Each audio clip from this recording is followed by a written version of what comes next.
Sa iba pang balita, salvage plan operation ng USS Guardian narebisa. May-report si Julius Disamburon. Nagsumite na ng isang revised salvage plan ng US Navy para sa pagtatanggal ng sumadsad na USS Guardian sa Tubata Reef. Batay sa revised plan, aga ang pagtatanggal sa barko at matatapos sa ika-23 ng Marso kumpara sa naunang plano na sa buwan ng Abril pa ito aalisin. Ayon kay Commander Arman Balilo, tagapagsalita ng Philippine Coast Guard, nakasaad sa revised plan ng JASCON 25 na magsasalvage sa barkong pandigma ng Amerika. Napagalaman na ang JASCON 25 ay mula sa bansang Singapore at inaasahang darating sa bansa sa ika-16 ng Pebrero.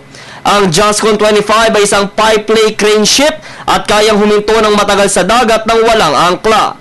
Agad namang sisimula ng operasyon kapag dumaong na ang nasabing salvo ships sa bansa. Para sa Telebisyon ng Bayan, Julius Disamburon.